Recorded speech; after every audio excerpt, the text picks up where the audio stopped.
42 দিন পর কর্মবিরতি প্রত্যাহার করে স্বাস্থ্য ভবন থেকে সিজিও কমপ্লেক্স পর্যন্ত মিছিল করলো জুনিয়র ডাক্তার সহ সাধারণ মানুষ এবং বিভিন্ন স্তরের মানুষজন। এই মুহূর্তে সিজিও কমপ্লেক্সের সামনে আমরা দেখতে পাচ্ছি যে পদযাত্রা, যে মিছিল, সেই মিছিল এই মুহূর্তে শেষ হয়েছে এবং সেখানে যারা নেতৃত্ব ছিলেন এই যে আন্দোলনের বাইরে প্রতিবাদের, তারা এখানে বক্তব্য রাখছেন, নানান যে কথা তারা বলছেন এবং তাদের যে পদ্ধতি কর্মপদ্ধতি সেটা নিয়ে তারা নানান কথা বলছে। বিভিন্ন জায়গা থেকে এসছে এবং বিভিন্ন জায়গা থেকে এসে তাদের যে প্রতিবাদ, সেই প্রতিবাদে কিন্তু অনেকেই তারা সামিল হয়েছে, সাধারণ মানুষ তারাও সামিল হয়েছে। এই যে আজকে ডাক্তারবাবুরা তারা কর্মবিরতি ছেড়ে প্রত্যাহার করলেন, আপনারা দেখেন ডাক্তারের সঙ্গে ছিলেন, মিছিলে হাঁটলেন, কি বলবেন? পশ্চিমবাংলা না, সারা ভারতবর্ষে এই যাবৎ আমার যা বয়স হলো, এই বয়সে এই আন্দোলন এর আগে কোনোদিন দেখিনি। একজন ছাত্রীর প্রতি অত্যাচারকে কেন্দ্র করে সারা পশ্চিমবাংলা জুড়ে, সারা ভারতবর্ষ জুড়ে, সারা পৃথিবী জুড়ে যে আন্দোলন হলো, এ আমাদের প্রত্যেকেই কম বেশি নাড়িয়ে দিয়েছে। এবং যে অত্যাচার হয়েছে, যে অন্যায় হয়েছে মানুষের প্রতি, যাতে এরকম আর কোনোদিন এরকম অত্যাচার না হয়, সেটা আশা করি সমস্ত মানুষ বুঝতে পেরেছেন এবং সরকারও বোধহয় বুঝতে পেরেছেন বা তাদেরও বুঝতে পারা উচিত। আজকের ওদের যে আন্দোলন প্রত্যাহার করা, এটা সত্যি মানবিক কারণ বলেই মনে হচ্ছে। এর ফলে কি এই আন্দোলনের ঝাঁজ বা এই যে বিচার চাওয়ার যে বিষয়টা, সেটা কি কোথাও গেলে একটু কমতে যাবে বা এরকম কিছু মনে হয়? না, আমার তা মনে হচ্ছে না, আমার কিন্তু সেটা মনে হচ্ছে না। আন্দোলন একরকম ভাবে সব জায়গাতে কোনোদিনই কোনো রকম ভাবে চলে না, চলতে পারে না। আমরা তো মানুষ, আর যাই হোক আপস এন্ড ডাউন, উঁচু এগুলো তো হতেই পারে, কিন্তু এর দ্বারা আন্দোলন ক্ষতিগ্রস্ত হলো এটা মনে হচ্ছে না। বরং ওরা সরকারকে আরো কিছুটা সময় দিল যে না, আপনারা দেখুন, আমরা কিন্তু মানুষের পক্ষে আছি, আপনারা চেষ্টা করুন যাতে যত তাড়াতাড়ি সম্ভব বিচার পাওয়া যায়, যত তাড়াতাড়ি সম্ভব ওদের যে সমস্যাগুলো আছে, যে নানান রকমের প্রবলেম আছে ওদের ওয়ার্কিং ফিল্ডে, সেগুলো যাতে থেকে ওরা মুক্ত হয়, যাতে এগুলোর কিছু সুবিধে হয়, সেটা যাতে সেই চেষ্টা যাতে করে সরকার, সেটাও দেখার, এটা সরকারকে ওরা একটা সময় দিয়েছে। আন্দোলনেতে কমবে বলে মনে হয় না, কারণ এই আন্দোলন তো শুধু ওদের নয়, এখন গোটা পশ্চিমবাংলা, গোটা ভারতবর্ষ এই আন্দোলন, গোটা পৃথিবী আন্দোলন ছড়িয়ে পড়েছে। এই আন্দোলন থামবে না, এই আন্দোলন থামবে না। আমার নাম ডক্টর মৃত্যুঞ্জয় বাবু। ঝাঁজটা কি শুধু ডাক্তারদের উপরে ছেড়ে দেওয়া যাবে? আমরা সাধারণ মানুষ কি করব? ওদের তো একটা প্রফেশন আছে, ওরা সবাই ট্রেনিজ, নট ইভেন ডক্টরস। তো ওরা আমাদের পথটা দেখিয়েছে, আর বাকিটা আমাদের উপর। কারণ কি, এই আন্দোলনটা তো একটা সিস্টেমিক ক্লেন্সিং ওরা বলছে, শুধু মেয়েদের সুরক্ষাটাও না, এটা নিয়ে অনেক কিছু জড়িয়ে আছে। আর সত্যি কথা বলতে, আমি সিনিয়র জেনারেশন, আমি খুব লজ্জিত যে আমরা এটা করতে পারি। এটা আমিও এইভাবেই আমি চেষ্টা করছি এবং আমি কিন্তু এটাকে থামতে দেব না। অ্যাজ অ্যান ইন্ডিভিজুয়াল আমি আমার মতন করে প্রোটেস্ট করব, সেটা হয়তো গভর্নমেন্টের চোখে নাও আসতে পারে, কিন্তু অ্যাটলিস্ট আমার কাছে সান্ত্বনা থাকবে যে আমি ওদেরকে আমার মতন করে সাপোর্ট করছি এবং আমি এটা করব। হয়তো আবার পরে দেখা হবে, জানি না। চাই, আর আমিও যত আমরা পারবো আমরা সাপোর্ট করব, আমরা এটাকে ব্যাক করব না। আচ্ছা, বন্যা কবলিত হয়েছে, বিভিন্ন জায়গা ভেসে গেছে, সেখানে সাধারণ মানুষ, আপনাদের প্রথম দিন থেকে তাদের পাশে, হ্যাঁ, এদের দাঁড়াবার উচিত, এরা এই জন্য যাচ্ছে। আমরা এটা চাই, এদের নিজের মানুষের মধ্যে আগুনও রয়েছে, ডাক্তাররা তো তাদের ডিউটি করবে, তো তাদের দায়িত্ব, ডিউটি করেই আন্দোলন চলবে, কোনো অসুবিধা। সাধারণ মানুষ আপনারা যারা রয়েছেন প্রথম দিন, হ্যাঁ, আমরা আছি এবং থাকবো, কারণ এটা একটা ন্যায় বিচারের জন্য লড়াই। চারজনকে পদ থেকে সরিয়ে দিলে তাহলে কি দুর্নীতি ফাঁক হয়ে যাবে? না, না, হবে না। দু চারজনকে সরিয়ে দিলে কোনো দুর্নীতি শেষ হবে? গোড়া ধরে টান মারতে হবে, সেই লড়াই কতদূর এগোয়। মানুষের আবেগ দেখে তো তা কখনোই মনে হচ্ছে না, একেবারেই মনে হচ্ছে না। উল্টো মনে হচ্ছে যে, যদি যেমন আমরা স্লোগানেও তুলছি যে বিচার যত পিছবে আওয়াজ তত এগোবে, সেটাই মনে হচ্ছে। দাবি এখনো পর্যন্ত সবকিছু নিয়ে মুখ্যমন্ত্রী প্রথম দাবি পূর্ণ হয়নি। প্রথম যেটা আমাদের একদম প্রথম শুরু থেকে যে দাবি বিচার, সেটা খুব ন্যায্য এবং খুব স্বাভাবিক, এবং এই দাবিতে হয়তো আমাদের শাসক দল বা প্রশাসন বা পুলিশও এই দাবি করতে পিছুপা হবেন না বা আমাদের সঙ্গে একমত হয়েই থাকবেন। এই দাবি তো এখনো পূর্ণ হয়নি, এটাই তো প্রধান দাবি। এই দাবি যতক্ষণ না পূর্ণ হচ্ছে কেউ কোনো দিন থামবে না। এদের দায়িত্ব, এরা জানে আমাদের দায়িত্ব আছে, এই জন্য এরা ব্যাক করছে। কিন্তু আমরা প্রতিবাদ, আমরা ওদের কাছে সবসময় আছি আর থাকবো। আমরা যত পারবো, অনেক জায়গায়, খালি এখানেই নাই, সব জায়গায় প্রবলেম আছে। আমাদের সব জায়গায় পরিষ্কার করতে হবে, পুরো সিস্টেমটাকেই পরিষ্কার করতে হবে।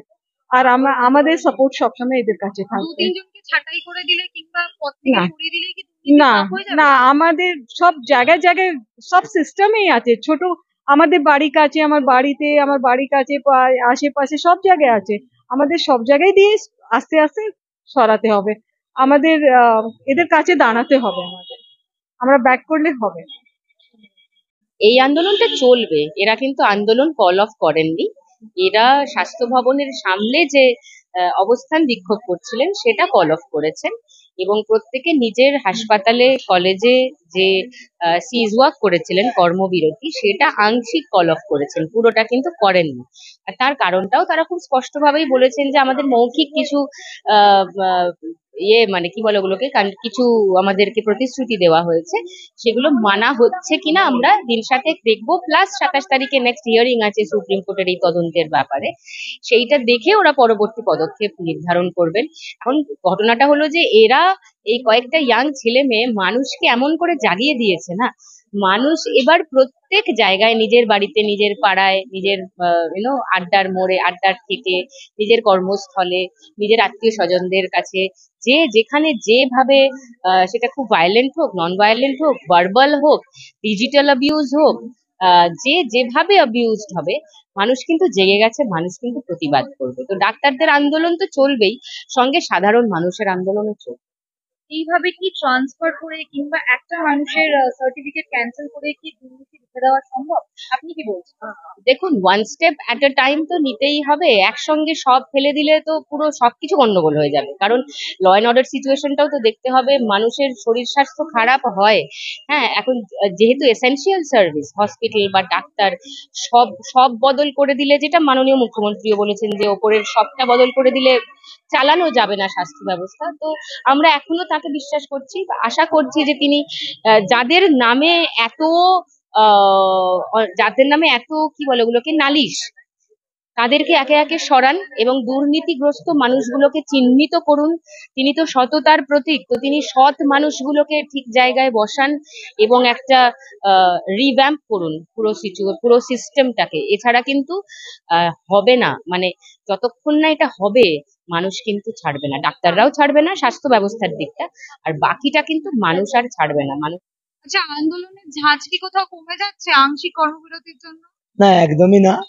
আপনারা দেখেছেন যে আমরা স্বাস্থ্য ভবন যে অভিযান করেছিলাম, সেখানে আমাদের কোনো প্রি প্ল্যান ছিল না যে আমরা 10 দিন ওই 10 রাত কাটিয়ে দেবো। সেখানে আমাদের 10 রাত কেটে গেছে। আমরা যখন লালবাজার অভিযান করেছিলাম, সেখানে প্রথম দিন যখন আমরা রোদে রাস্তায় বসলাম, তার পরেই মানুষের ব্যাপক রেসপন্স, সবাই ছাতা নিয়ে আসছে, ত্রিপল নিয়ে আসছে, সবকিছু। তারপরের দিনই কিন্তু আমরা ওখান থেকে অবস্থান বিক্ষোভ তুলে নিয়েছি, এবং তখনও আমরা শুনেছি অনেক সাধারণ মানুষ বা বলুন আমাদের মধ্যেও বলুন যে একটা মনে হচ্ছিল মতবিরোধ একটা, যে কেন তুলে নেওয়া হলো, এত মানুষের যেহেতু রেসপন্স থেকে যায়। কিন্তু তারপরেও আমরা স্বাস্থ্য ভবন অভিযান করেছি এবং আমরা দেখেছি মানুষের রেসপন্সটা কতটা। অ্যাকচুয়ালি এই আন্দোলনটা এখন গণ আন্দোলনে পরিণত হচ্ছে। মানুষ কোনোভাবেই থামতে চাইছে না, থামতে পারবে না।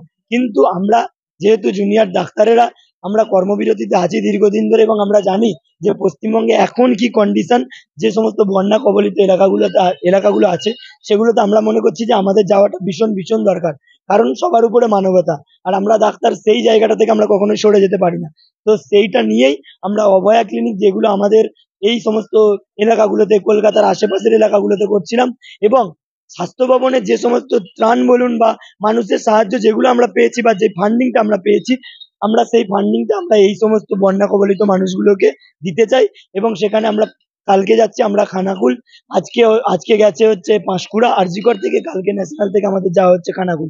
তো আমরা এটা জানিয়ে দিতে চাই যে এটা হচ্ছে একটা মুভমেন্ট, মুভমেন্ট মানে যেটা চলমান, যেটা চলবে, এরকম না যে একদম মানে সেম ফ্লোতেই চলবে। হয়তো আমরা একটা স্টেপ পিছিয়ে নিচ্ছি কারণ আমরা 10টা স্টেপ আগে বাড়বো, এটার জন্য। হ্যাঁ, ওই জায়গাগুলো আমরা কভার করতে পারছি। খুবই সাংঘাতিক ভাবে ক্ষতিগ্রস্ত আমরাও দেখেছি, এবং আমরা আমাদের টিম নিয়ে কালকেই আমরা খানাকুল যাচ্ছি, প্রায় 15 থেকে 20 জনের একটা টিম।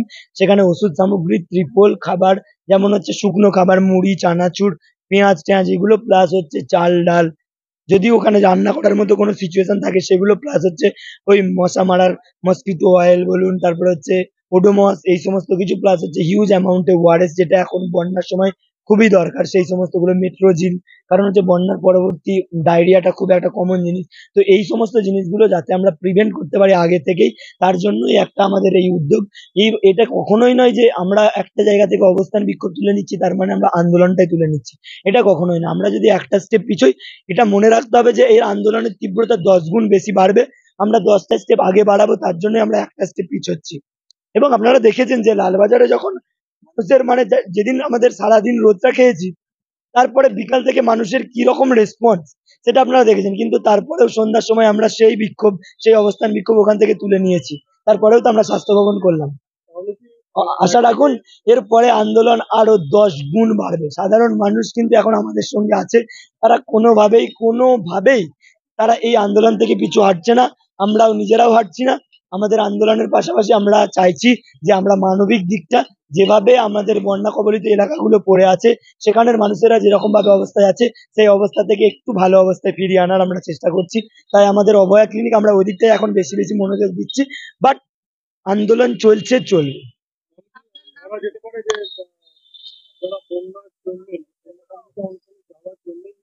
হ্যাঁ, একদমই এটা বলতে পারেন যে আমাদের অবস্থার বিক্ষোভটা আমরা বন্ধ, প্লাস হচ্ছে যে স্বাস্থ্য ভবনে আমরা যে দাবিগুলো নিয়ে গিয়েছিলাম, ডিএমই ডিএইচএস এর পদক্ষেপ, সেই সমস্ত ঘটনাগুলো ঘটেছে, প্লাস হচ্ছে আমাদের আলোচনার একটা হয়েছে বিস্তর। তো সেইখান থেকে, এবং হচ্ছে আমরা এখন একদম যেটা নিড, আমাদের যেটা দরকার, যেটা আমাদের মানে মানবিক দিক থেকে আমাদের যেটা করা উচিত, সেটা হচ্ছে এই বন্যা কবলিত মানুষগুলোর পাশে দাঁড়ানো। তো সেটা আমরা করব, এবং আমরা জানিয়ে দিতে চাই সাধারণ মানুষকে যে আমরা কখনো আপনাদের ছেড়ে নেই, বা আপনাদের এই অবস্থায় আমরা ফেলে দেব না। আমরা সবসময় আপনাদের পাশে আছি, যেমন ভাবে আপনারা আমাদের পাশে আছেন। আশাদুল্লাহ কুঞ্জি।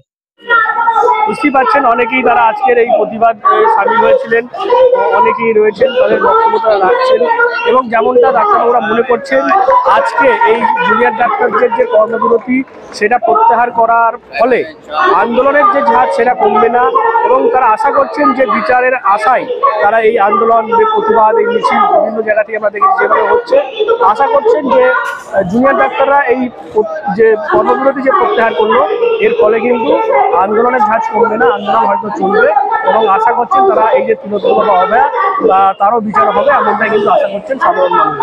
আপনারা কি বলেন এই বিষয় নিয়ে অবশ্যই কমেন্ট করুন, কমেন্ট বক্সে, এরকম আরো করবেন। বিএনএন বাংলায়, বিএনএন বাংলা সবার মনের সবার।